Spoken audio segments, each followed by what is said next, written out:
तो last term में बच्चों हम लोगों ने share strength of soil chapter जो है वो ख़त्म किया था। और शेयर स्ट्रेंथ ऑफ सॉइल में हमने ये देखा था कि जो पैरामीटर्स होते हैं, स्ट्रेंथ पैरामीटर्स होते हैं, वो सी और फाई होते हैं। तो ये दो पैरामीटर्स बहुत इंपॉर्टेंट होते हैं जो सॉइल के बियरिंग कैपेसिटी या कितनी सॉइल लोड को धारण कर सकता है, धारण क्षमता, उस पर निर्भर करते हैं। तो सी और फाई वो पैरामीटर्स हैं जिन पर जो है सॉइल की बियरिंग कैपेसिटी निर्भर करती है।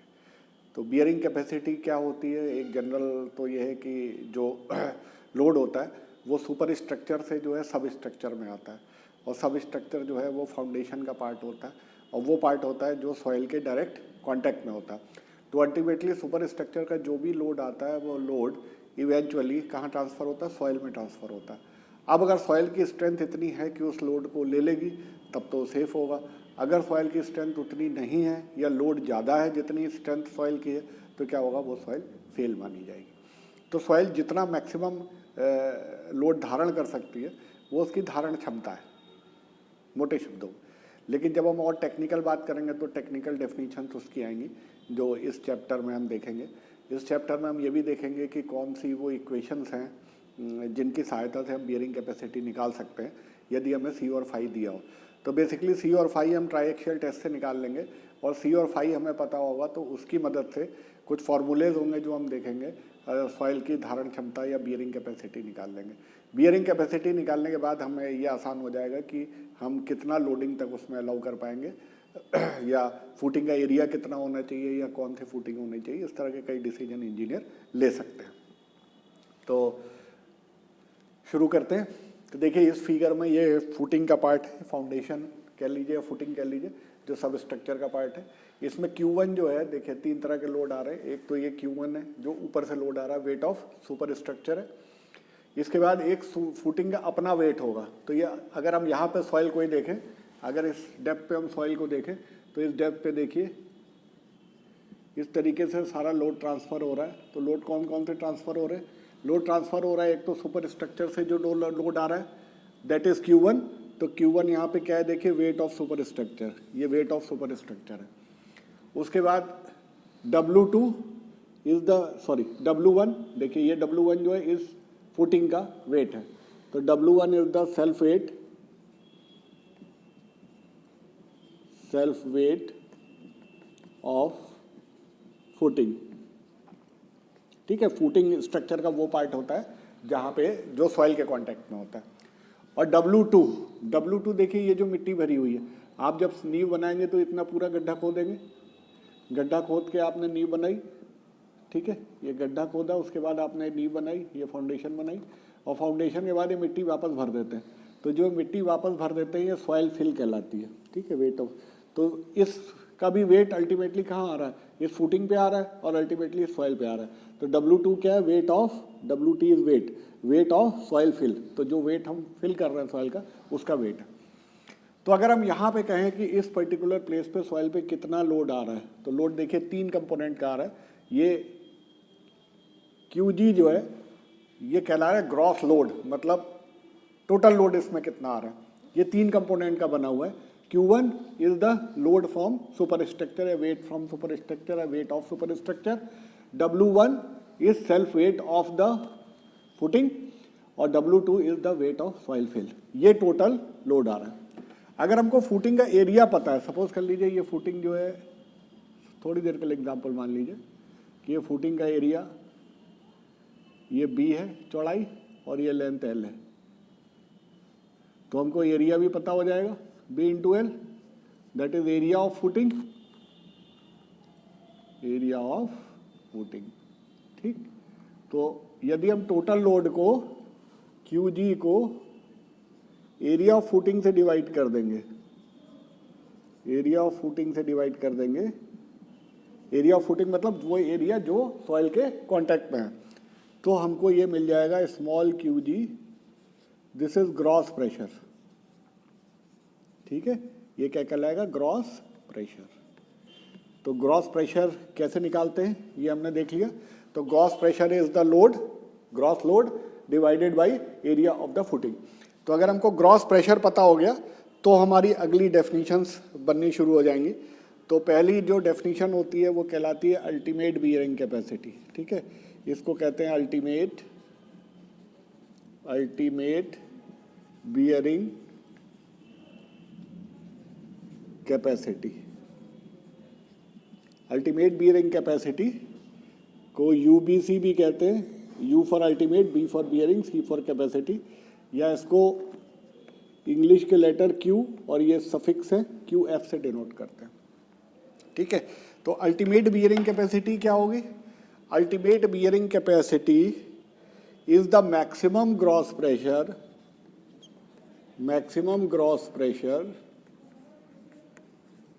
ठीक, maximum gross pressure that a soil can support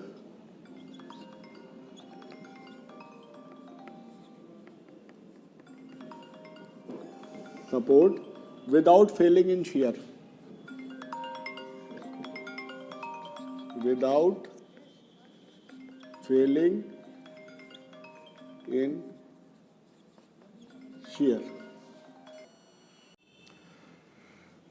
तो हम लोगों ने ग्रॉस प्रेशर देख लिया कि ग्रॉस प्रेशर क्या होता है। अब हम देख लें अल्टीमेट बियरिंग कैपेसिटी क्या होती है। तो ये डेफिनेशन बहुत यूजफुल है, आपके दिमाग में सेट होनी चाहिए। तो अल्टीमेट बियरिंग कैपेसिटी को यूबीसी भी कहते हैं, अल्टीमेट बियरिंग कैपेसिटी, और इसको क्यूएफ से डिनोट करते हैं। ये क्या है अल्टीमेट बियरिंग कैपेसिटी? ये मैक्सिमम प्रेशर है, मैक्सिमम ग्रॉस प्रेशर है eight which the soil fails in shear. तो मैक्सिमम कितना ग्रॉस प्रेशर होगा जिस पे सॉइल शीयर फेलियर करेगी, या जस्ट शीयर फेलियर होने से पहले जो maximum load, maximum gross pressure ये सॉइल ले लेगी, वो जो है अल्टीमेट बियरिंग कैपेसिटी कहलाएगा। नेट अल्टीमेट बियरिंग कैपेसिटी क्या होता है? Net ultimate bearing capacity is the net gross pressure, definition ऐसी बना लीजिएगा, net gross pressure that A soil can support before it fails in shear. Just shear failure होने से पहले, ठीक है। सॉइल का फेलियर कैसे होगा? शीयर से होगा। शीयर पैरामीटर्स कौन से होंगे? सी एन फाइव होंगे, ठीक है। तो जस्ट फेल होने से पहले जितना नेट प्रेशर होगा जो सॉइल ले सकती है, वो जो हैगा नेट अल्टीमेट बियरिंग कैपेसिटी कहलाएगी। नेट निकालने का तरीका क्या होता है? पहले अल्टीमेट बियरिंग कैपेसिटी निकालते हैं, और में अल्टीमेट बियरिंग कैपेसिटी से ये जो कंपोनेंट होता है, ये जो बैकफिल है, या जो सॉइल को हमने वापस भरा गया है, या सॉइल फिल है, इसको हम सब्ट्रैक्ट कर देते हैं। तो गामा इंटू डी, देखिए ये चूंकि प्रेशर में यूनिट होती है, पर मीटर स्क्वायर में होती है, और गामा क्या होता है? Density, bulk density of this fill, ये सॉइल का जो फिल है वो है, और इसकी बल्क डेंसिटी से अगर हम डी को मल्टीप्लाई कर देंगे तो क्या होगा? ये प्रेशर की यूनिट आ जाएगी। तो एक तरह से ये इस वेट को रिप्रेजेंट कर रहा है, इसके कंपोनेंट को हम घटा देते हैं, तो ये हमें नेट अल्टीमेट बियरिंग कैपेसिटी मिल जाती है। तो दो चीज़ हमने देखी, एक देखा अल्टीमेट बियरिंग कैपेसिटी जो ग्रॉस प्रेशर से होता है, ये अधिकतम ग्रॉस प्रेशर है जो सॉइल शीयर फेल होने से पहले ले सकती है, और ये अधिकतम नेट प्रेशर होता है जो सॉइल फेल होने से पहले ले सकती है। तो डेफिनेशन में अगर हम पहले क्या करते हैं? अल्टीमेट बियरिंग कैपेसिटी निकालते हैं, फिर नेट अल्टीमेट बियरिंग कैपेसिटी निकालते हैं। एक चीज़ और देख लें कि जो आपके सिलेबस में मेनली है वो शैलो फाउंडेशन है। शैलो फाउंडेशन और डीप फाउंडेशन और मीडियम डीप फाउंडेशन, तीन तरह के फाउंडेशन यहाँ क्लासीफाई किए। शैलो फाउंडेशन वो होती है जो गड्ढे की डेप्थ होती है, जिस डेप्थ तक ये फुटिंग आती है, ठीक है, उसकी अगर गहराई, डेप्थ ऑफ फाउंडेशन या depth of footing, if it is less than equal to the width of the footing, इसकी चौड़ाई यदि इससे कम है और इसके बराबर है तो शैलो फाउंडेशन कहलाती है। तो जितनी भी एनालिसिस हम यहाँ पढ़ेंगे वो शैलो फाउंडेशन के लिए पढ़ेंगे। मीडियम फाउंडेशन या मीडियम डीप फाउंडेशन जो होती है वो क्या होती है? जब डेप्थ ऑफ फुटिंग या depth of foundation is greater than B, इस चौड़ाई से ज़्यादा होती है लेकिन 15 टाइम्स चौड़ाई से कम होती है, तब ये मीडियम डीप कहलाती है। और जब 15 टाइम डेप्थ से ज़्यादा होती है तो ये डीप फाउंडेशन कहलाती है। तो ये तीन क्लासिफिकेशन है फाउंडेशन के, shallow foundation, medium foundation and deep foundation, ठीक है।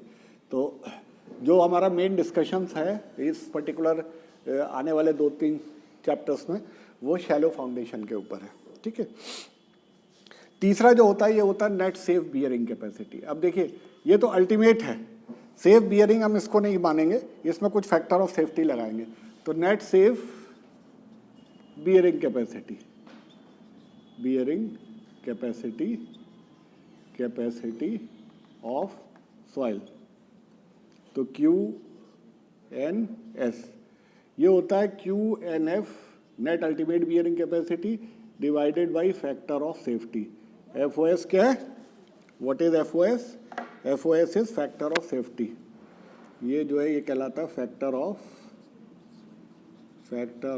सेफ्टी। ठीक है, factor of safety normal value जो है 2.5 to 3 के बीच में लेते हैं, ये नॉर्मल वैल्यू लेते हैं। तो जितना नेट अल्टीमेट बियरिंग कैपेसिटी होगा जो वास्तव में फुटिंग डिज़ाइन होगी, तो safe bearing capacity, net safe bearing capacity हम मानेंगे जब इसको 2.5 या 3 से डिवाइड कर देंगे, मतलब इसका 2.5 से 3 गुना कम हम स्ट्रेसिंग देंगे, हम लोडिंग देंगे, ताकि हमारा ये जो कैपेसिटी हो ये सेफ जोन में हो। ठीक है, ये नेट सेफ बियरिंग कैपेसिटी कहलाती है। उसके बाद एक बियरिंग कैपेसिटी और आएगी, that is safe bearing capacity. ठीक है, safe bearing capacity, safe bearing capacity, safe bearing capacity को हम कहते हैं QS। QS निकालने का तरीका क्या होता है? QS is equal to QNS और प्लस गामा डी जोड़ देते हैं। ठीक है, gamma is again the bulk density of this fill और DF is the depth of footing. ठीक है, और NS हमारा क्या था? NS हमारा था QNF upon F, factor of safety. तो हम इसको कह सकते हैं QNF upon factor of safety, F अगर मान लें, इसको अगर हम F कह लें, ठीक है, प्लस गामा DF, या हम QNF की जगह QF माइनस गामा DF लिख सकते हैं। तो ये हो जाएगा QF माइनस गामा DF, ये QNF हो गया, divided by factor of safety, ये एक टर्म हो गया, प्लस गामा DF, ये दूसरा टर्म हो गया। ठीक है, तो ये इस तरह से हम सेफ बियरिंग कैपेसिटी निकाल लेते हैं। लेकिन जो भी हम निकाल रहे हैं, 4 डेफिनेशन में जो भी बनाया है, इसमें हम ये मान रहे हैं कि सॉइल जो है वो शेयर में फेल कर रही है। शेयर क्या होता है ये हम पिछले चैप्टर्स में देख चुके हैं। तो डेफिनेशन चाहे अल्टीमेट बियरिंग कैपेसिटी की हो, चाहे नेट बियरिंग कैपेसिटी की हो, चाहे नेट सेफ बियरिंग कैपेसिटी की हो, चाहे सेफ बियरिंग कैपेसिटी की हो, इसी ऑर्डर में इसे पढ़िएगा तो आपके दिमाग में अच्छी तरह सेट होगा। तो ये चारों केसेस में जो सॉइल का फेलियर होता है वो शेयर क्राइटेरिया से देखा जाता है, किसी और क्राइटेरिया से नहीं देखा जाता। ठीक, अब एक क्राइटेरिया और है जिसको हम कहते हैं सेटलमेंट क्राइटेरिया। तो इसको मैं मिटा दे रहा हूँ।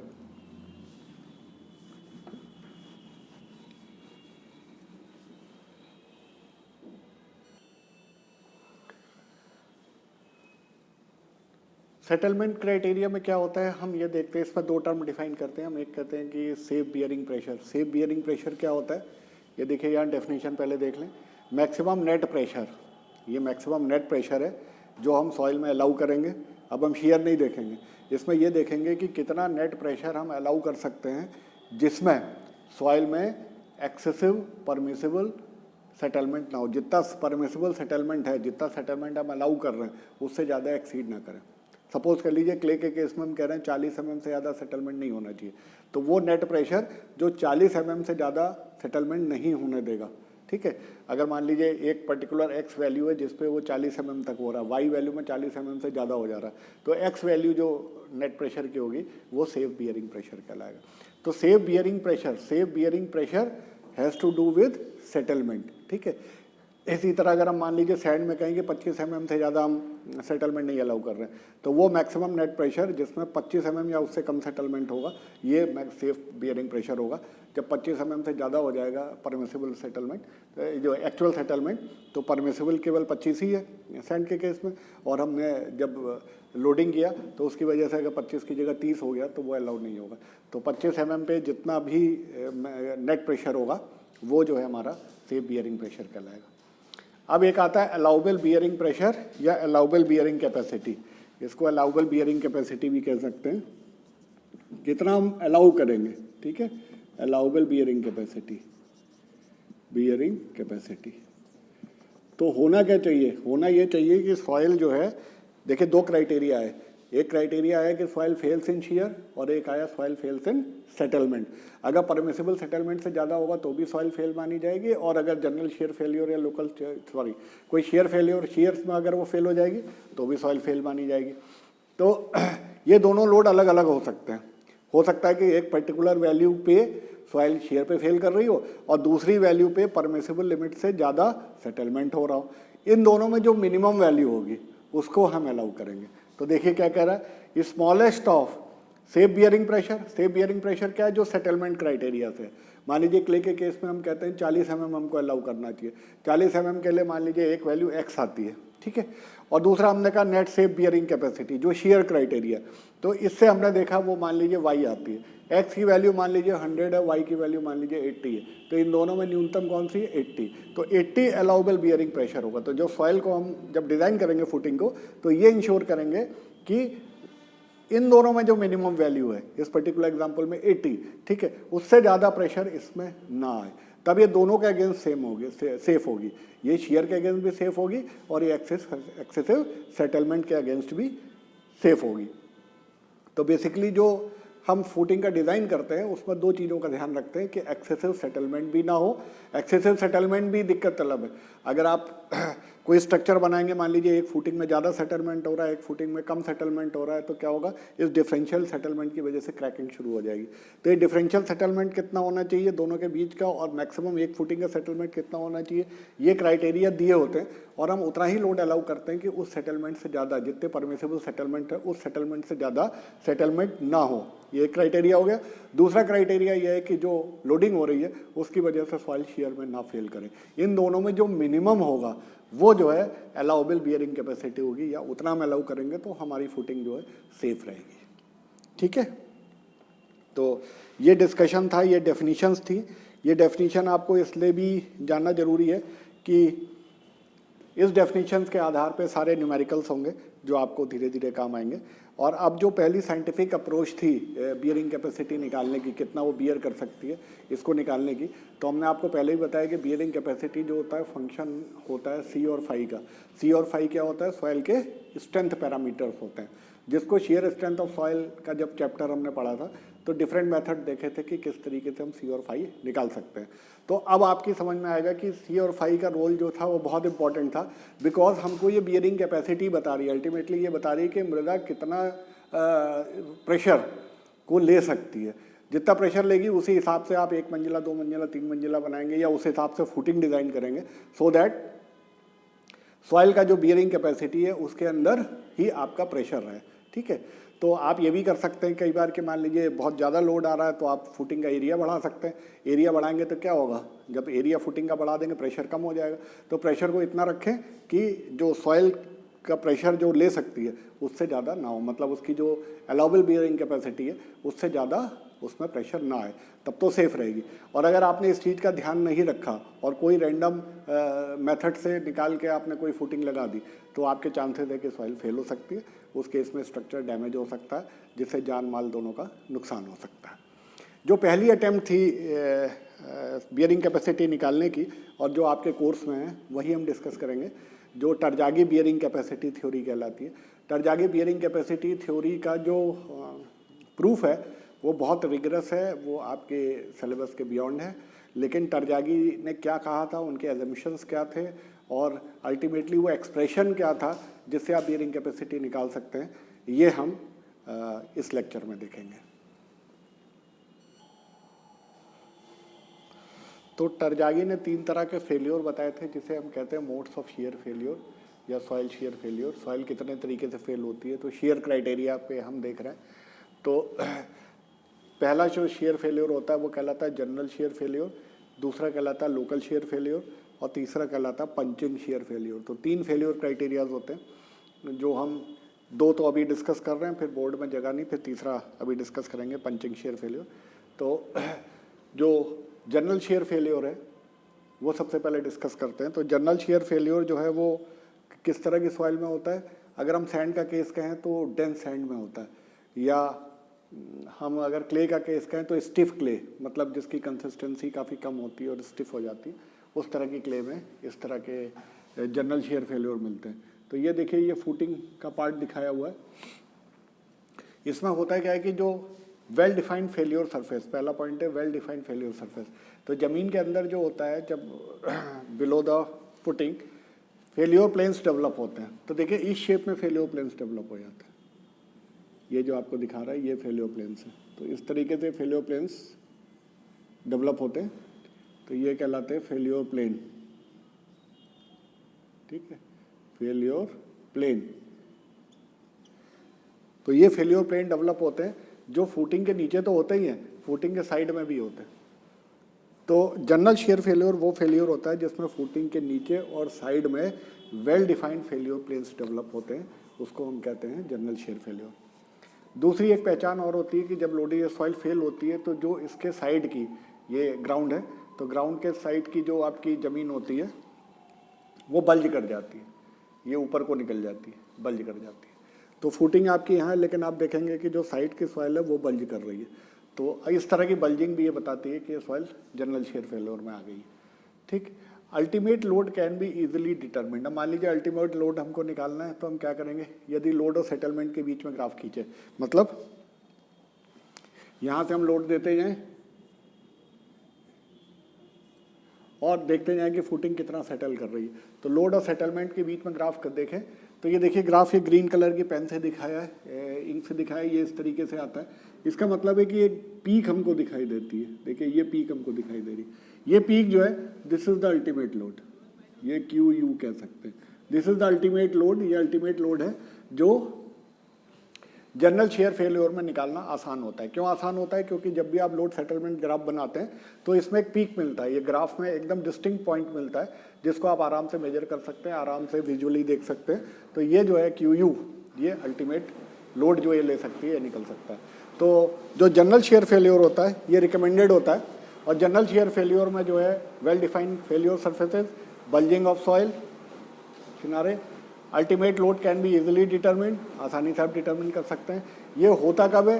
डेंस सैंड और स्टिफ क्लेस जब होती है तब होता है। और phi soil, for phi soil, मतलब फाई सॉइल कौन सी सॉइल होगी? Sandy soil. ठीक है, यदि हम सैंडी सॉइल लेंगे, यदि हम सैंडी सॉइल लेंगे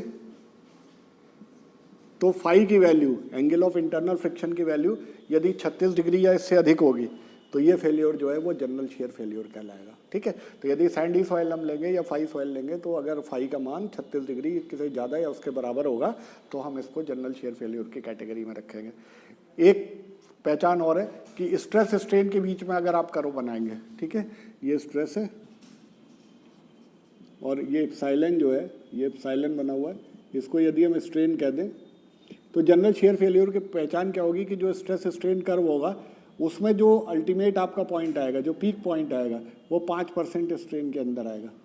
ठीक है, तो अगर आपको 5% स्ट्रेन के आसपास पीक मिलता है इसका मतलब ये जनरल शेयर फेल्योर है। तो ये इसकी पहचान होती है कि ये फेल्योर जनरल शेयर फेल्योर है या नहीं है। ठीक, अब जनरल शेयर फेल्योर मान लीजिए नहीं होता, ये कैरेक्टरिस्टिक्स आपको नहीं मिलती हैं, तो आप लोकल शेयर फेल्योर देखेंगे, लोकल शेयर फेल्योर भी हो सकता है। लोकल शेयर फेल्योर जो होता है ये मीडियम सैंड में होता है। तो मीडियम सैंड है, डेंस सैंड नहीं है, सैंड आपकी कैसी है? मीडियम है, मीडियम सैंड है या मीडियम स्टिफनेस की क्ले है, मीडियम स्टिफनेस है, क्ले की स्टिफनेस जो है मीडियम है। ठीक है, मीडियम स्टिफनेस की क्ले है। अगर इन दोनों तरह की सॉइल है तो ये लोकल शेयर फेल्योर होगा। लोकल शेयर फेल्योर में क्या होता है, जो फेल्योर सर्फेसेस बनती हैं वो फुटिंग के नीचे बनती है। एक चीज़ और समझ लीजिए कि ये जो जनरल शेयर फेल्योर में ये फिगर बना है, ये पोर्शन जो पहला पोर्शन ये वेज कहलाता है। ठीक है, ये वेज कहलाता है। ठीक, तो इसमें क्या होता है, जनरल शेयर फेल्योर वेज बनता है और फेल्योर जोन फुटिंग के किनारे बनती है। इसमें क्या होता है, वेज, लोकल शेयर फेल्योर में वेज बनता है और फुटिंग के नीचे ये देखिए यहाँ तक ये फेल्योर सरफेस बन रही है। इसके बाद हमने डॉटेड कर दिया, डॉटेड को मैं लाल से दिखा दे रहा हूँ, ये डॉटेड कर दिया। तो बेसिकली जो फेल्योर सरफेसेस बन रही है फुटिंग के नीचे बन रही है, वेज क्लियर कट बन रहा है। और देखिए ये भी यहाँ पे 2 लाइन बनी हुई है, तो वो लाइंस जो है ये आगे आप देखेंगे रेडियल शेयर की जहाँ लाइन होती है, तो ये थोड़े थोड़े फेल्योर पॉइंट्स बन रहे हैं। ठीक है, फेल्योर प्लेन बन रहे हैं, लेकिन ये पूरे तरह से नहीं बन पा रहे हैं। इस क्यों नहीं बन पा रहे हैं? क्योंकि जो आपकी सॉइल है वो लूज है, पूरी तरह डेंस नहीं है। और जो बल्जिंग होती है वो भी स्लाइट होती है, उतनी ज़्यादा बल्जिंग नहीं होती, बल्जिंग कम होती है। ये अगर सैंडी सॉइल है या फाई सॉइल है तो यदि फाई का मान 29 डिग्री से कम है या 29 डिग्री के बराबर है तो जो फेल्योर है वो लोकल शेयर फेल्योर कहलाता है। वेल डिफाइंड वेज, देखिए वेज जो है आपका वेल डिफाइंड है, and failure surface beneath the footing, तो फुटिंग के नीचे जो सरफेसेज है फेल्योर सरफेस ये वेल डिफाइंड है। फुटिंग के बियॉन्ड, ठीक है, ये वेल डिफाइंड नहीं है सरफेसेस, ठीक।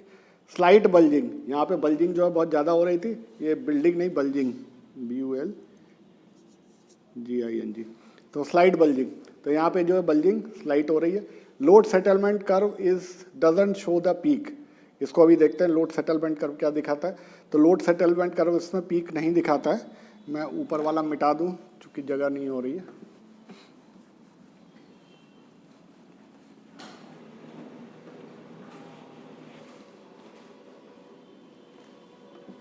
तो लोकल शेयर फेल्योर में यदि मैं लोड सेटलमेंट का कर्व देखूं तो दो चीज़ें होती हैं, इसमें पीक नहीं मिलता हमको, जिस तरह का पीक उसमें मिल रहा था उस तरह का पीक नहीं मिलता।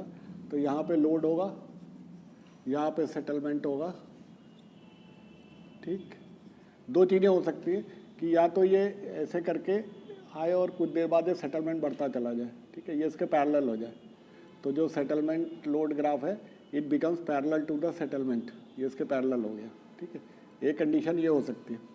इस कंडीशन में अगर इसके पैरेलल हो जाता है तो ultimate bearing capacity, ultimate load कितना ये ले पाएगा, इसको निकालने के लिए देखिए एक चीज़ तो ये हो गई, load settlement curve doesn't show the peak, अब पीक नहीं दिख रहा है इसमें, जैसा पीक यहाँ पे दिख रहा था पहले वाले में ऐसा नहीं दिख रहा है, जनरल शेयर फेल्योर की तरह नहीं है, ये क्या है ग्रेजुअली बढ़ता जा रहा है और फिर ये पैरेलल हो जा रहा है।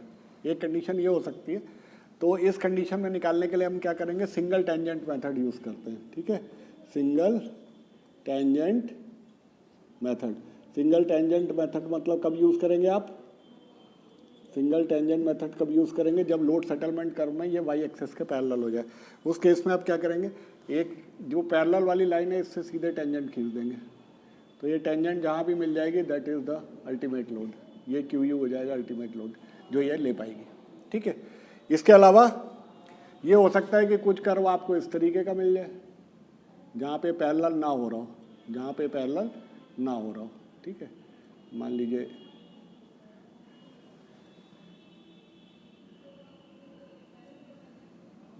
ये दूसरी तरफ बना दूं ताकि आसानी से आप समझ जाए। ये लोड सेटलमेंट कर्व है, ये ऐसे ग्राफ आ रहा है, मतलब एक जगह कहीं आपको पैरेलल नहीं हो रहा है, तो आप डबल टेंजेंट मेथड यूज़ करेंगे। डबल टेंजेंट मेथड क्या होगा कि एक आप टेंजेंट यहाँ से ड्रॉ करेंगे, एक टेंजेंट यहाँ से ड्रॉ करेंगे, ये दोनों टेंजेंट जहाँ पे इंटरसेक्ट करेगी ये लोड अल्टीमेट लोड होगा, मतलब इतना अल्टीमेट लोड उस फाइल ले पाएगी। तो जो लोकल शेयर फेलियर होगा इसमें जो अल्टीमेट लोड होता है वो निकालना इतना आसान नहीं होता, इसे हम सिंगल टेंजेंट और डबल टेंजेंट की मदद से निकालते हैं, ठीक है। अब जो स्ट्रेस स्ट्रेन पैटर्न है, देखिए जो स्ट्रेस स्ट्रेन पैटर्न है, ये stress strain pattern general shear failure का था। जो लोकल शेयर फेलियर का स्ट्रेस स्ट्रेन पैटर्न होगा वो ये बढ़ते क्रम में होता है,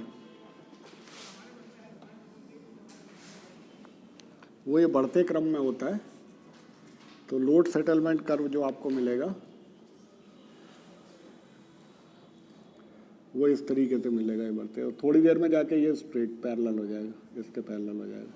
तो ये जब तक राइज करेगा, जब तक ये राइज वाला पोर्शन है, जहाँ तक ये राइज करेगा ये स्ट्रेन जो है ये 10 to 20% होगा। तो यदि 10 से 20% तक ये राइज करता बढ़ता चला जाता है, उसके बाद ये पैरेलल हो जाता है, तो ये स्ट्रेस स्ट्रेन कर्व बताएगा कि ये इस तरह का फेलियर जो है वो लोकल शेयर फेलियर है, जनरल शेयर फेलियर नहीं है, ठीक है।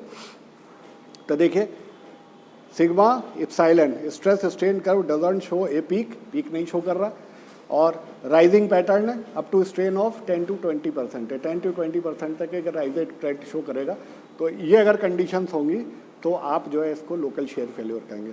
तो जनरल शेयर फेलियर हो या लोकल शेयर फेलियर हो, दोनों में देखिए एक तो फाई की वैल्यूज दी हुई है, दूसरी स्ट्रेन की वैल्यू दी हुई है, जो ये बता सकता है कि ये लोकल शेयर फेलियर। आपको यूजुअली अगर न्यूमेरिकल होगा तो उसमें ये दिया होगा कि लोकल शेयर फेलियर है या जनरल शेयर फेलियर है, और अगर ये केवल सैंडी सॉइल होगी, इसमें क्ले का एलिमेंट नहीं होगा, तो ये निश्चित ही आप फाई से डिफाइन कर सकते हैं कि ये जनरल शेयर फेल्योर है या लोकल शेयर फेल्योर है। यदि फाई जो है 36 डिग्री से ज़्यादा है या उसके बराबर है तो ये जनरल शेयर फेल्योर है, और यदि 29 से कम है या उसके बराबर है तो ये लोकल शेयर फेल्योर है। इन दोनों के बीच में अगर है तो ये ट्रांजिशन फेल्योर कहलाता है, जो पार्शियली जनरल और पार्शियली लोकल के बीच की एक सिचुएशन होती है, जहाँ पे फेल्योर जो है जनरल से ट्रांजिट कर रहा है टुवर्ड्स लोकल शेयर फेल्योर की ओर। तीसरा तरह का जो फेल्योर होता है वो कहलाता है पंचिंग शेयर फेल्योर। तो तीसरा शेयर जो है पंचिंग शेयर फेल्योर है। पंचिंग शेयर फेल्योर में कोई भी नहीं चाहेगा कि इस तरह का फेल्योर हो, बिकॉज ये तब होता है जब बहुत ही लूज, अगर सैंड का केस है तो लूज सैंड है या सॉफ्ट क्ले, तो कोई भी आदमी ऐसी वीक सॉइल में फुटिंग बनाना नहीं चाहेगा, फाउंडेशन बनाना नहीं चाहेगा या स्ट्रक्चर इरेक्ट करना नहीं चाहेगा। तो इसमें होता है क्या है, पुअरली डिफाइंड शेयर प्लेन्स, तो वेज भी बहुत अच्छे ढंग से नहीं बनता है। जो शेयर फेल्योर प्लेन्स हैं वो बहुत ही पुअरली डिफाइंड होते हैं, साइड में बिल्कुल भी बल्जिंग नहीं होता, और अल्टीमेट लोड इसमें भी क्लियर नहीं डिफाइन हो सकता। और लोड और सेटलमेंट के बीच में जो हमने बताया था सिंगल टेंजेंट मेथड या डबल टेंजेंट मेथड, उसकी सहायता से आप अल्टीमेट लोड निकाल सकते हैं। लेकिन इस तरह का शेयर फेल्योर जो है वो कभी भी प्रिफर नहीं किया जा सकता। लेकिन ये है कि मान लीजिए आपने कुछ भी ध्यान नहीं दिया और बहुत ही लूज सैंड में या सॉफ्ट क्ले में कोई फाउंडेशन बना दिया, तो इस तरह का फेलियर हो सकता है। तो ये फेलियर जो है पंचिंग शेयर फेलियर कहलाता है। तो बेसिकली 3 तरह के शेयर फेलियर मोड्स होते हैं, general shear failure, local shear failure और पंचिंग शेयर फेलियर। जो मेन कंसंट्रेशन होना चाहिए, आप इतना डेंस बनाएं सॉइल को, डेंसिटी इतनी ज़्यादा करें, इतना अच्छा कॉम्पैक्शन करें और उसके बाद उस फुटिंग को रखें, तो होगा क्या कि वो जनरल शेयर फेलियर के आ आएगा। जनरल शेयर फेलियर होगा तो उसकी बियरिंग कैपेसिटी ज़्यादा होगी। अगर किन्हीं परिस्थितियों से नहीं मैनेज हो पाता तो लोकल शेयर फेलियर होगा जिसकी बियरिंग कैपेसिटी और कम होगी, और अगर ये पंचिंग शेयर फेलियर होगा तो उसकी बियरिंग कैपेसिटी बहुत ही कम होगी। ये तो नॉट एट ऑल ये रिकमेंड किया जाएगा। अब आते हैं टरजागी बियरिंग कैपेसिटी थ्योरीज की। टरजागी की जो बियरिंग कैपेसिटी की थ्योरी है वो कुछ एजम्पशंस पे बनी हुई है। तो ये एजम्पशंस हम देख लें क्या है। एक तो इन्होंने माना कि फुटिंग जो स्ट्रिप फुटिंग है, स्ट्रिप फुटिंग मतलब इसकी चौड़ाई तो जो है वो फिक्स है और लंबाई जो है ये इनफाइनाइट है, ये स्ट्रिप फुटिंग है, कंटिन्यूअस फुटिंग है, ठीक है। तो इस कंटिन्यूअस फुटिंग के कारण क्या होता है कि जो आपका स्ट्रेन इन थर्ड डायरेक्शन होता है उसको हम निगलेक्ट कर देते हैं और ये 2D स्ट्रेन की प्रॉब्लम में कन्वर्ट हो जाती है। तो बेसिकली कैलकुलेशन को सिंप्लीफाई करने के लिए, हालांकि ऐसा नहीं है कि स्ट्रिप फुटिंग में इन्होंने डिज़ाइन किया, बाद में टरजागी ने मॉडिफिकेशन भी दिया कि स्ट्रिप फुटिंग की जगह आपकी अगर सर्कुलर फुटिंग होगी या आपकी रेक्टेंगुलर फुटिंग होगी या स्क्वायर फुटिंग होगी तो क्या मॉडिफिकेशन करेंगे। लेकिन जो उन्होंने अपनी फंडामेंटल थ्योरी डेवलप की जिस असम्पशंस के आधार पर, उस पर माना उन्होंने फुटिंग जो है स्ट्रिप फुटिंग है। स्ट्रिप फुटिंग मतलब उसकी चौड़ाई, लंबाई जो है वो चौड़ाई की तुलना में बहुत ज़्यादा है, लंबाई बहुत ज़्यादा है, चौड़ाई उसके कंपैरिजन में बहुत कम है। तो थर्ड डायरेक्शन के स्ट्रेन को निगलेक्ट किया गया, तो ये 2D स्ट्रेन प्रॉब्लम में ये कन्वर्ट हो गई पूरी प्रॉब्लम, जिससे कैलकुलेशन जो है सिंपल हो गए। Soil fails in general share. अब देखिए जो हम फेलियर के मोड को देख चुके हैं, तो जनरल शेयर फेलियर क्या होता है हम जान चुके हैं। तो टरजागी ने जो एजम्पशन किया उसमें ये माना कि सॉइल का जो फेलियर है वो जनरल शेयर फेलियर के हिसाब से होता है। सॉइल इज होमोजीनियस, ये आप जानते हैं होमोजीनियस आइसोटॉपिक क्या होता है, तो इन्होंने सॉइल को होमोजीनियस माना। लोड इज़ वर्टिकल, तो लोड जो है वर्टिकल लग रहा है, ये माना जो सुपर स्ट्रक्चर से लोड आ रहा है वो फुटिंग पे अल्टीमेटली वर्टिकल आ रहा है, नंबर एक बात। दूसरी बात कंसेंट्रिक आ रहा है, कंसेंट्रिक मतलब जो लोड का जो सीजी है और जो आपकी वो फुटिंग की सीजी पे काम कर रही है, ठीक है, ताकि वो एक्सेंट्रिसिटी उसमें नहीं है। वो ऐसा नहीं है कि फुटिंग का एरिया कहीं और आ रहा है और लोड कहीं और आ रहा है। तो लोड का जो सीजी है जिस पॉइंट पे आ रहा है वो उस फुटिंग के एरिया की सीजी पे आ रहा है, तो वो कंसेंट्रिक लोड है। ग्राउंड सरफेस इज हॉरिजॉन्टल, और जो आपकी फुटिंग रखी हुई उसका जो ग्राउंड है वो एकदम हॉरिजॉन्टल है।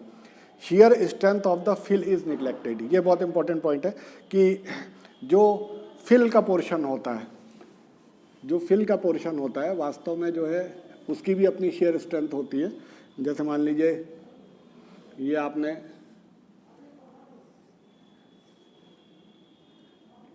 कोई फुटिंग ले ली, तो इस फुटिंग के ऊपर की जो सॉइल है ये ग्राउंड लेवल है, ये ग्राउंड लेवल है, GL है, और ये फुटिंग का भी, ये पोर्शन की जो सॉइल है, ठीक है, ये जो सॉइल है इसका इन्होंने जो शेयर स्ट्रेंथ है वो निगलेक्ट कर दिया और इसको ये माना गया कि ये जो फिल है, ये जो ऊपर की सॉइल है, ये जस्ट एक बैकफिल से एक तो इस तरह से समझ लीजिए इसका लोड इस पे काम कर रहा है, तो इसका लोड भी इस पे काम करेगा तो इस बल्जिंग को ये अवॉइड करेगा, तो ये एक तरह से सरचार्ज की तरह काम कर रहा है। तो जो सॉइल है, जो फुटिंग के ऊपर की जो सॉइल है अप टू ग्राउंड लेवल, उसकी शेयर स्ट्रेंथ को टरजागी ने निगलेक्ट किया और ये माना कि ये सॉइल की स्ट्रेंथ जो है वो शेयर स्ट्रेंथ में कोई रोल नहीं प्ले कर रही है, बट इसका वेट जो है वो जरूर काम कर रहा है जो इसको प्रेशर कर रहा है, और ये जो है वेट ऑफ सरचार्ज की तरह काम कर रहा है। तो इस तरह से ये शेयर स्ट्रेंथ में जरूर बढ़ोतरी कर रहा है, बट इसकी शेयर स्ट्रेंथ को तरजागी ने निगलेक्ट किया। लास्ट पॉइंट है कि soil is C5 soil. C5 soil मतलब इसमें क्ले भी है और इसमें इस जो भी सॉइल है इसमें C एलिमेंट भी है और फाई एलिमेंट भी है, क्ले एलिमेंट भी है और सिलिका एलिमेंट भी है, या ऐसे कह लें कि इसमें जो आप टेस्ट करेंगे तो C और फाई दोनों शेयर पैरामीटर्स मिलेंगे। तो इन्होंने C5 के लिए डेवलप किया पूरा इक्वेशन, और बाद में जो है इसको स्पेशलाइज कर दिया गया स्पेशल केस कि अगर प्योर क्लेई सॉइल होगी तो क्या इक्वेशन होगा या प्योर सैंडी सॉइल होगी तो क्या इक्वेशन होगा। ये टरजागी के अजम्पशंस थे जिसके बेस पे इन्होंने पूरी थ्योरी को डेवलप किया। अब देखिए जो शेयर के फेल्योर जोन्स हमने बताए थे उसको और क्लियर डायग्राम में दिखाते हैं कि क्या था और टरजागी ने क्या कहा था। तो ये देखिए, तो ये टरजागी बियरिंग कैपेसिटी के फिर से जोन्स के बारे में हम डिस्कस कर रहे हैं। तो ये देखिए 3 जोन्स इसमें बने हुए हैं, जोन 1, 2 जोन 2 बने और 2 जोन 3 बने। तो जो फेलियर सरफेसेज हैं ये यहाँ दिखा रखिए। जोन 1 जो है ये वेज बना है, जो फाउंडेशन के नीचे जस्ट एक वेज बना है, ट्रायंगुलर शेप में वेज बना है, ये इलास्टिक जोन में होता है। और ये वेज जो होता है ये इस तरह से बिहेव करता है कि एज इफ ये एक पार्ट है फुटिंग के पार्ट की तरह बिहेव करता है। ये हमेशा इलास्टिक इक्विलिब्रियम में रहता है, मतलब ये फुटिंग के पार्ट की तरह बिहेव करता है। इसका मतलब ये भी है कि ये डिफॉर्म होकर वर्टिकल डायरेक्शन में जाएगा ये वेज, ये लेटरल डायरेक्शन में नहीं जाएगा क्योंकि फुटिंग सीधे नीचे डायरेक्शन में जाएगी, ये फुटिंग के एक पार्ट की तरह बिहेव करेगा, तो ये लेटरल मूवमेंट नहीं होगा इसमें केवल वर्टिकल डायरेक्शन में मूवमेंट होगा। ये जोन 1 होता है जो इलास्टिक इक्विलिब्रियम में होता है। जोन 2 जो है ये रेडियल शेयर फेलियर कहलाता है, ये zone of radial share failure कहलाता है। तो ये देखिए लॉगरिथमिक स्पाइरल होता है, ये जो कर्व का शेप होता है, ये जो कर्व का शेप आप देख रहे हैं इतना, इस शेप को कहते हैं लॉगरिथमिक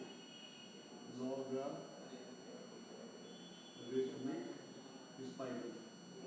तो स्पाइरल आप जानते हैं कि ये ज्योमेट्रिकल शेप होता है और लॉगरिथमिक स्पाइरल भी एक ज्योमेट्रिक शेप होता है।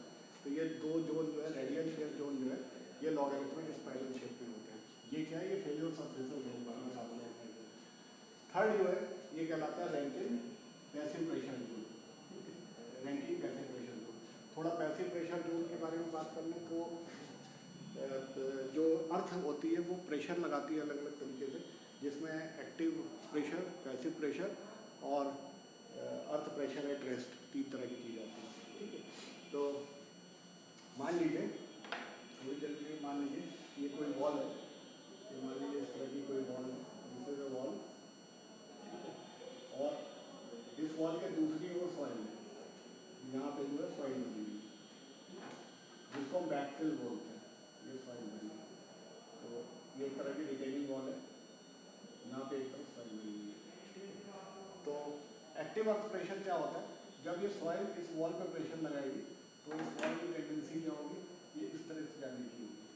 ठीक है, तो अगर ये सॉइल इस तरह से प्रेशर लगाती है, अर्थ प्रेशर, सॉइल है तो अर्थ है, अर्थ का इस तरह से प्रेशर लगाती है कि the wall has a tendency to move away from the backfill, wall इस तरफ जाएगी, तो ये क्या कहलाएगा, ये एक्टिव अर्थ प्रेशर कहलाएगा। ये पोजीशन कहलाएगी active earth pressure, active earth pressure. ठीक, दूसरा केस ये हो सकता है कि ये वॉल कहीं नहीं मूव करेगी, जिस भी तरह से प्रेशर लगाएगी उसको ये वॉल ना लेफ्ट जाएगी ना राइट जाएगी, कहीं नहीं मूव करेगी, तो ये कहलाएगा दूसरा earth pressure at rest, earth pressure at rest, earth pressure at rest मतलब वॉल का मूवमेंट कहीं नहीं होगा। थर्ड होगा passive earth pressure. Passive earth pressure में जो वॉल का मूवमेंट होगा वो टूवर्ड्स द बैकफिल होगा, मतलब जो वॉल होगी वो इस तरफ मूव करेगी। ठीक है, तो पैसिव ये क्या कहलाएगा, पैसिव अर्थ प्रेशर। ठीक, पैसिव अर्थ प्रेशर। तो पैसिव अर्थ प्रेशर की क्या टेंडेंसी होती है, इसमें वॉल जो है टुवर्ड्स द बैक को मूव करती है। तो अब देखिए क्या है कि ये इलास्टिक इक्विलिब्रियम में ये जो है एक वॉल की तरह बिहेव करने लगता है। तो इसको अगर हम एक वॉल मान लें, ये वॉल है नहीं, बट अगर हम इसको वर्चुअल वॉल मान लें, अगर इसको वर्चुअल वॉल मान लें, तो जैसे ये नीचे जाएगी तो क्या होगा, ये बैक फ्लिप को इधर को पुश करेगी, तो बैक फ्लिप को अंदर की ओर पुश करेगी, तो ये क्या होगा, एक पैसिव प्रेशर का जोन है। तो ये रैंकिंस का जो है पैसिव प्रेशर जोन है। तो रैंकिंग के 3 जोन थे, एक एक्टिव प्रेशर जोन, एक पैसिव प्रेशर जोन और एक अर्थ प्रेशर एट रेस्ट। तो यहाँ पे जो जनरल शेयर फेलियर होता है, जो टरजानी का फेलियर होता है, उसमें जो जोन 3 बनता है उसमें ये माना जाता है कि वर्चुअल वॉल है। तो वर्चुअल वॉल की हालांकि वॉल नहीं है, लेकिन एक चूंकि ये इंटीग्रल पार्ट की तरह बिहेव करता है स्फुटिंग की, तो वर्चुअल वॉल है।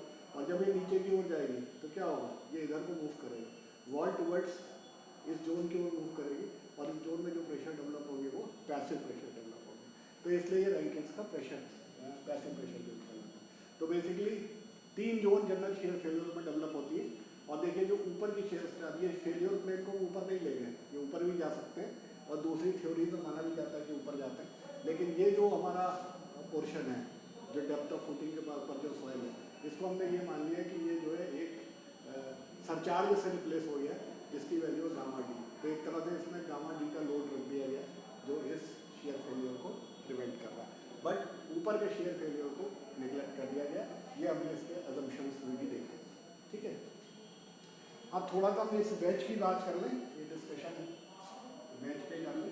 ये आपको सिर्फ ये बताने की कोशिश है कि किस तरह से फोर्स को एनालाइज किया जाता है, और सारी चीज़ें आपके कोर्स में दी हैं, केवल आपको जानना है कि कैसे चीज़ें देखते हैं। तो देखिए जब अल्टीमेट प्रेशर यहाँ पे आएगा तो एक लोड आएगा, लोड से ये अल्टीमेट प्रेशर की सिचुएशन आ रही है, जितना ये सॉइल झेल लेगी। अब देखिए इसमें जो पैसिव प्रेशर डेवलप हो रहा है, जो पैसिव प्रेशर डेवलप होता है वो हमेशा फाई एंगल पे होता है, ठीक है। और जब वॉल से अलग मटेरियल, देखिए यहाँ पे थोड़ा समझने की कोशिश कीजिए, अगर ग्रैनुलर सॉइल है तो जो स्ट्रेंथ होती है वो फ्रिक्शन की वजह से आती है, और फ्रिक्शन 2 तरीके से होता है। एक तो होगा कि सॉइल और सॉइल के बीच में फ्रिक्शन होगा, सॉइल और सॉइल पार्टिकल के बीच में फ्रिक्शन होगा। दूसरा सॉइल और अदर मटेरियल के बीच में, जैसे अगर आप यहाँ देखें तो ये देखिए सॉइल है, और ये मान लीजिए कंक्रीट की फाउंडेशन है, तो सॉइल और कंक्रीट के बीच में इनमें भी कोई फ्रिक्शन होगा, जिसको हम कहते हैं डेल्टा। तो ये सॉइल टू सॉइल फ्रिक्शन हो सकता है, या सॉइल टू अदर मटेरियल हो सकता है, ये ब्रिक की भी हो सकती है, कोई और चीज़ भी हो सकती है। तो ये जो फ्रिक्शन एंगल है ये डेल्टा कहलाता है। तो जो ग्रैनुलर सॉइल होती है उसमें जो स्ट्रेंथ आती है वो फाई और डेल्टा की वजह से आती है, ठीक है। अब देखिए जो पैसिव प्रेशर हमने बताया, अब ये वॉल की तरह काम कर रही है, वर्चुअल वॉल की तरह काम कर रही है। जब यूज़ करेगी तो पैसिव प्रेशर लगेगा, और जब पैसिव प्रेशर लगेगा तो बेसिकली अगर ये वॉल की तरह काम करेगी तो क्या होगा, सॉइल और अदर मटेरियल ये डेल्टा पे काम करना चाहिए, लेकिन है क्या वास्तव में, ये वर्चुअल वॉल है। तो बेसिकली ये सॉइल टू सॉइल का केस है। सॉइल टू सॉइल के केस में जो पैसिव प्रेशर बनेगा वो फाई एंगल पे बनेगा। नंबर 2 बात, जो वेज है उसके बारे में टरजानी ने ये कहा था कि वेज का एंगल जो है ये फाई है। तो टरजानी की थ्योरी क्यों चल रहा है, तो ये वेज एंगल जो है फाई बना रही है। फाई क्या है, एंगल ऑफ इंटरनल फ्रिक्शन, ठीक है। अब अगर ये क्ले सॉइल होगी, क्ले मतलब अगर ये कोहेसिव सॉइल होगी, तो जो फोर्सेज होते हैं जो स्ट्रेंथ के लिए रिस्पॉन्सिबल होते हैं वो होता है कोहिशन और एडिशन। अगर सॉइल सॉइल के बीच में इंटरेक्शन है, क्ले और क्ले पार्टिकल्स के बीच में इंटरेक्शन है, क्ले और सैंड पार्टिकल्स के बीच में इंटरेक्शन है, तो ये कोहिशन कहलाएगा। लेकिन सॉइल और अदर मटेरियल है, अदर मटेरियल मतलब फिर ये क्ले और ये मान लीजिए आपका कंक्रीट है, इनके बीच में जो स्ट्रेंथ का क्राइटेरिया होगा वो किस वजह से होगा, soil and other material addition होगा, ठीक है। तो एडिशन को अगर हम CA से रिप्रेजेंट करें तो एडिशन जो है कोहिशन के ही फंक्शन होता है। तो कोहिशन का जो फोर्स होगा उसको यदि हम अल्फा से मल्टीप्लाई कर देंगे, जहाँ पे अल्फा क्या है, एडिशन फैक्टर है, तो एडिशन फैक्टर से मल्टीप्लाई करेंगे तो एडिसिव फोर्स मिल जाएगा। मतलब क्ले और क्ले के बीच में जो है मैक्सिमम फोर्स हमको मिलेगा, जहाँ पे अल्फा की वैल्यू 1 हो जाएगी, और अगर दूसरा मटेरियल होगा तो अल्फा की वैल्यू 1 से कम होगी, मतलब इस कोहिशन वैल्यू से ये थोड़ा कम होगा जो एडिशन होगा। नेवरदलेस ये एडिशन क्या करेगा, आपकी बियरिंग कैपेसिटी को बढ़ाने में मदद करेगा। ये जो रेजिस्टेंस है सॉइल का, ये जो लोड आ रहा है क्यू, इसको रजिस्ट करने के लिए आपके पास 2 कंपोनेंट हो गए। एक हो गया आपका फाई कंपोनेंट जो इस पैसिव प्रेशर के फॉर्म में आ रहा है, और दूसरा हो गया आपका क्ले कंपोनेंट जो इस एडिशन के कंपोनेंट में आ रहा है, ठीक है। तो अब बेसिकली एक इसमें फोर्स और काम करेगा which is weight of the ways, यहाँ पे वेट ऑफ द वेज काम करेगा, ठीक है। ये W का वेट ऑफ द वेज, इस वेज का वेट भी निकाला जा सकता है क्योंकि ये ठीक है कंपोनेंट सारे कैलकुलेट कर सकते हैं। मैं कर नहीं रहा हूँ लेकिन कर सकते हैं। देखिए ये P वर्टिकल डायरेक्शन में लग रहा है ऊपर को, ये C का हॉरिजॉन्टल वर्टिकल कंपोनेंट इधर को काम करेगा वर्टिकल डायरेक्शन में, तो वर्टिकल डायरेक्शन में इस एडिशन का वर्टिकल कंपोनेंट काम करेगा, ठीक, और दो पैसिव प्रेशर काम करेंगे, एक नीचे W काम करेगा, और इन सबको मिला के जो फोर्स होगा, रेजिस्टेंस होगा, वो अपवर्ड डायरेक्शन में होगा, जिसको हम QU को तो बराबर कर देंगे, और वो हमको जो है वो अल्टीमेट बीयरिंग कैपेसिटी को निकालने में मदद करेगा। तो बेसिकली इस वेज की जो एनालिसिस होती है वो हमको मदद कर देती है कि हम ये पता कर सकें कि सॉइल की अल्टीमेट बीयरिंग कैपेसिटी क्या होगी। तो देखिए QU, अब ये चूंकि स्ट्रिप फुटिंग है, स्ट्रिप फुटिंग है तो हम लंबाई को इनफाइनाइट मान लेते हैं, तो अगर हम B से ही मल्टीप्लाई कर देते हैं तो हमको वो लोड पर मीटर में मिल जाता है। तो QU इंटू B, ये नेट लोड इतना रजिस्ट होना है डाउनवर्ड डायरेक्शन में। अब अपवर्ड डायरेक्शन में हमको क्या मिल रहा है, PP पैसिव प्रेशर। ये पैसिव प्रेशर कैसे निकालेंगे अभी ये डिस्कशन का पॉइंट नहीं, ऊपर कौन कौन से फोर्स मिल रहे हैं, तो 2 टाइम्स ये P मिल रहा है, ठीक है, ये मिल रहा है, प्लस ये देखिए CA, अगर ये फाई एंगल है तो ये भी फाई एंगल होगा, और ये CA साइन फाई, तो CA साइन फाई, CA क्या है, CA जो एडिशन है, तो 2CA साइन फाई, एक CA साइन फाई है और एक CA साइन फाई है, 2CA साइन फाई ये लग रहा है ऊपर को, और एक कंपोनेंट नीचे लग रहा है weight of wedge, W is weight of wedge, ठीक है, ये फोर्स है। तो basically this is because of passive pressure,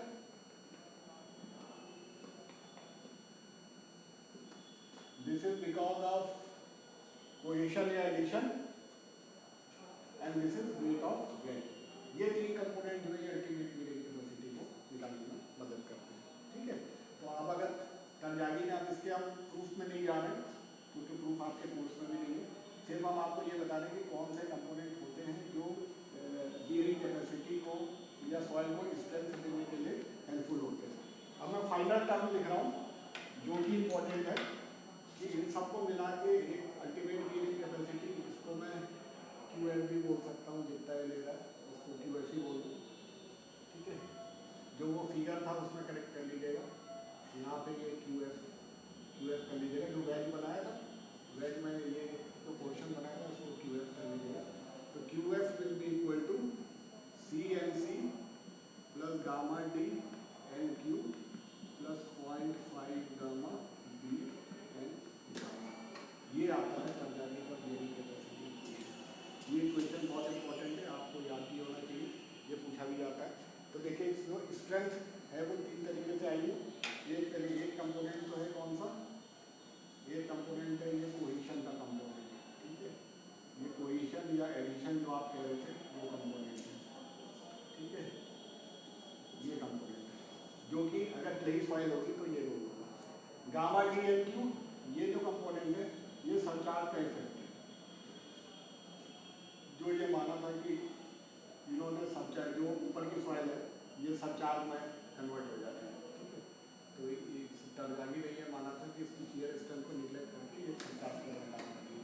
और 0.5 गामा BN गामा ये जो है ये डेंसिटी का वो है, बेसिकली जो वेज की सॉइल है उसका कंट्रीब्यूशन या डेंसिटी ऑफ सॉइल, ठीक है।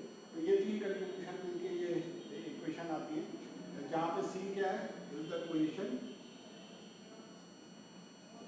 NC NQ एंड गामा, देखिए 3 टर्म यूज हो रहे हैं, NC NQ and N gamma. NC NQ and N gamma are known as bearing capacity factors. ये टरजागी ने चूंकि दिया था तो ये कहलाता है टरजागी बीयरिंग कैपेसिटी फैक्टर, ठीक है। और गामा क्या है, is the bulk density of soil, bulk density of soil.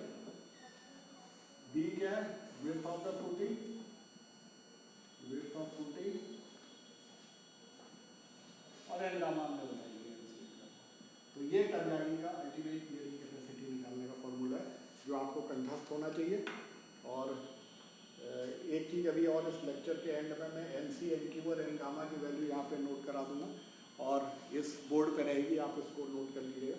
क्योंकि न्यूमेरिकल आप लगाएंगे तो हो सकता है आपकी बुक में ना दिया हो, तो N C N Q N gamma की वैल्यू हम इसी जो अभी हम बोर्ड में लिखेंगे उससे नोट करेंगे।